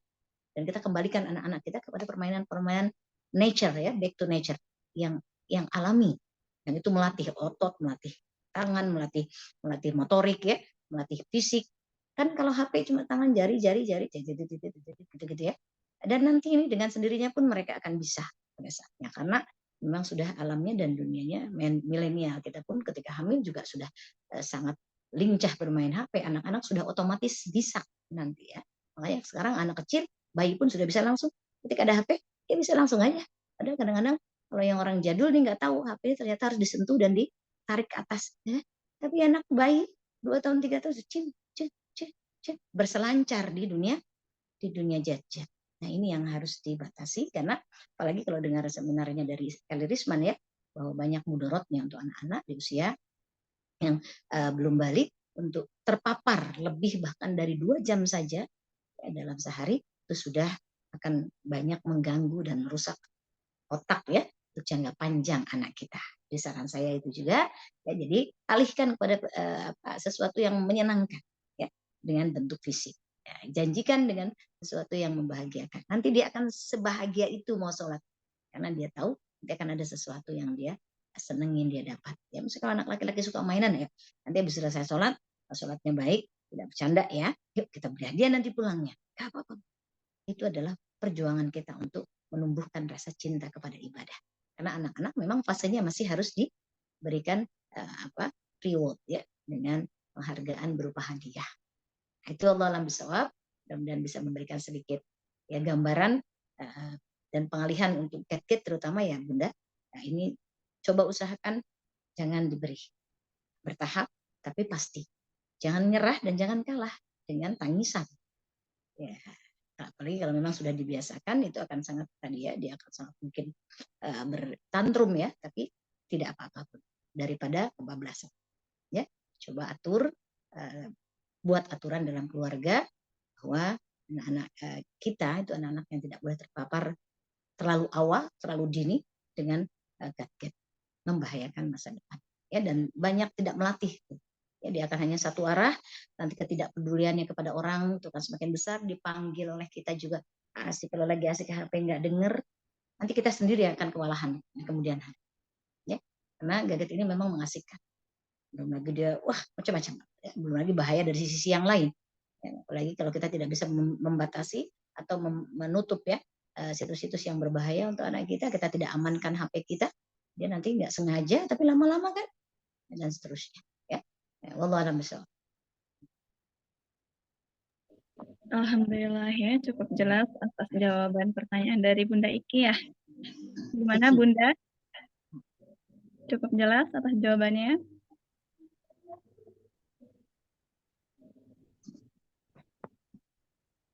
Alhamdulillah ya. Sudah terjawab pertanyaan pertama. Jika ada yang ingin bertanya lagi, dipersilakan untuk satu orang penanya lagi ya Bunda.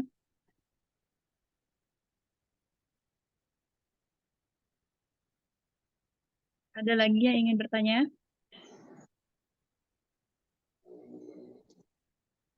Jika tidak ada yang ingin bertanya, kita akan masuk ke agenda selanjutnya, yaitu penutup ya. Sebelum kita tutup agenda BBT kita pada hari ini, ada sedikit informasi ya, Bunda semua, terkait hewan kurban ya. Alhamdulillah, Tabaki ada beberapa program hewan kurban di Idul Adha ini. Alhamdulillah. Alhamdulillah ya. Yaitu bisa nanti ditampilkan flyernya ya, Bu Nenda. Afan, tolong tampilkan dulu flyernya. Biar semuanya bisa lihat.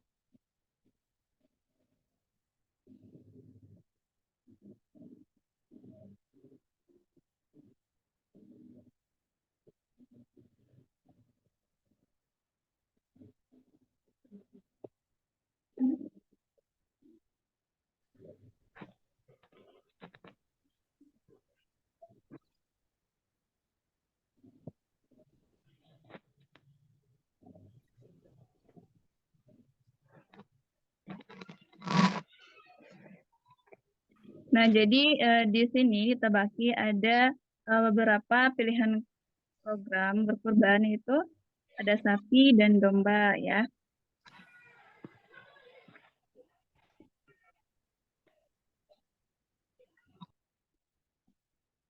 Nah, jika Bunda semua yang masih ingin ikut berpartisipasi dalam kegiatan berkurban Tabaki masih bisa dibuka ya. Terakhir penutupannya itu tanggal 22 Juni. Nah, di sini ada list harganya juga ya, boleh dilihat.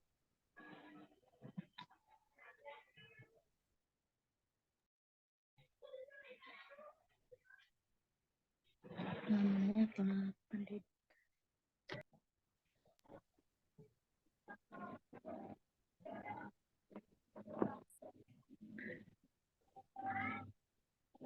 Sepertinya tidak bisa ditampilkan ya, Bu Nanda.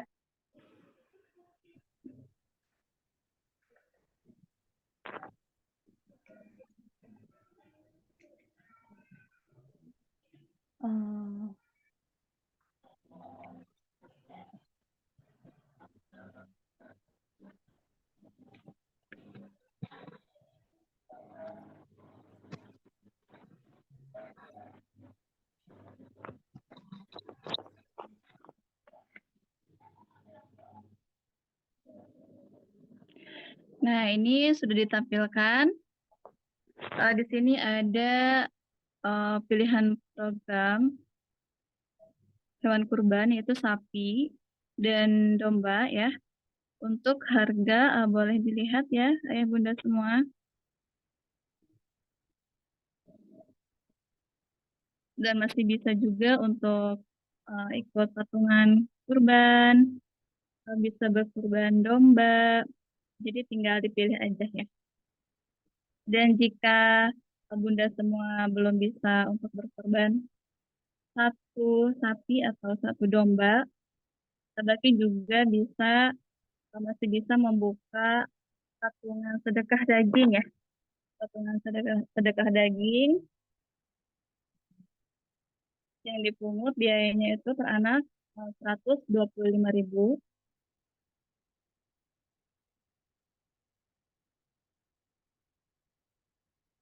Dan bagi bunda semua yang ingin ikut berpartisipasi dalam kegiatan hewan kurban masih bisa dibuka dan ditutup tanggal 25 Juni.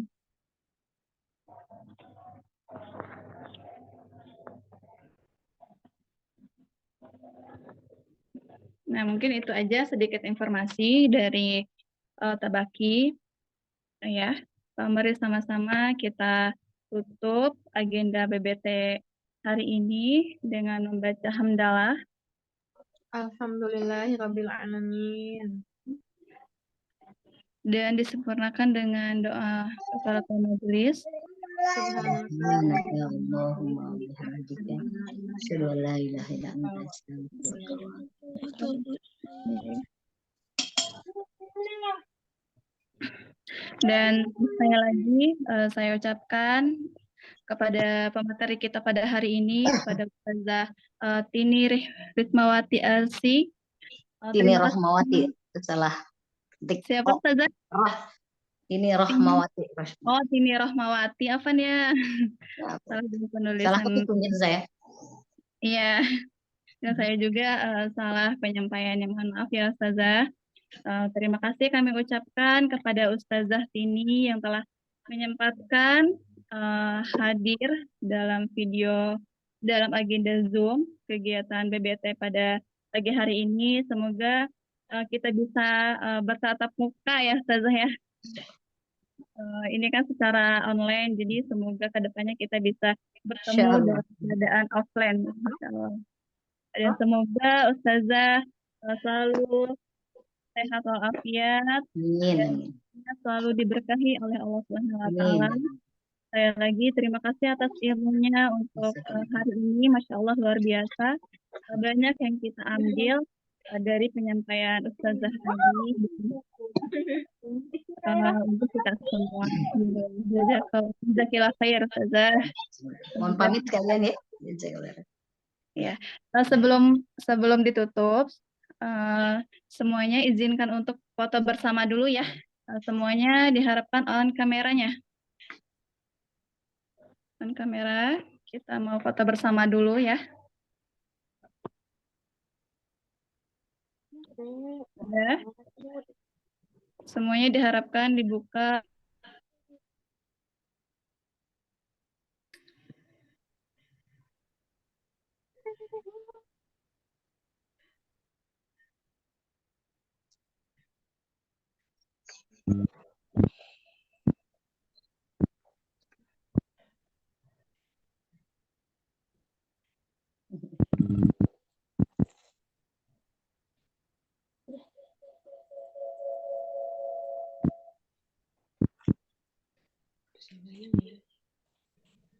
Baik, kita foto dulu ya.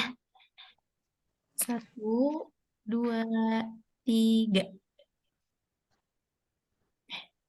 Sudah Bu Syifa, mangga dilanjutkan.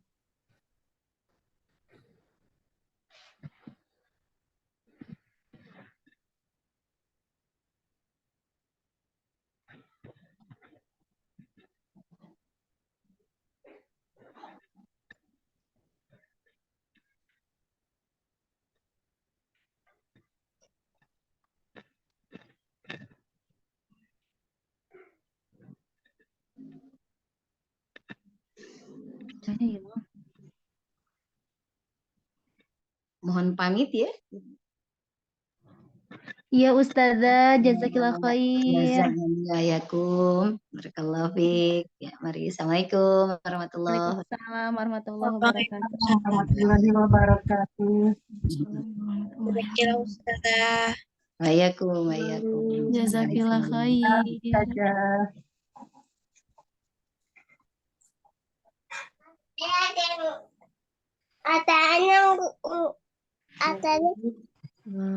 Bunda semuanya, Masya Allah, saya ucapkan jazakumullah khairan kasiron kepada Bunda semuanya, kepada Ananda yang tadi telah membacakan Masya Allah ayat suci Al-Quran. Terima kasih semuanya telah mengikuti agenda BPT kali ini. Semoga kita semua bisa mendapatkan banyak manfaat, terutama ilmu, dan semoga kita bisa menerapkan semuanya ilmu yang tadi disampaikan oleh Ustazah yang luar biasa, menyampaikan materi kepada kita dengan tema Anakku Jembatan Surgaku. Semoga kita semua bisa menjembatani diri kita, anak-anak kita kepada kita. Semoga kita bisa memasuki surganya Allah. Amin ya robbal alamin. Jazakumullah khairan kasiron kepada Ayah Bunda yang telah hadir. Semoga kita bisa bertemu kembali di BBT selanjutnya. Sehat dan bahagia selalu. Semoga Allah mudahkan kita semua, kita, Ananda kita, keluarga kita semuanya. Semoga kita bisa menjadi ahlul Quran. Amin ya rabbal alamin. Akhirul kalam. Assalamualaikum warahmatullahi wabarakatuh. Waalaikumsalam warahmatullahi wabarakatuh.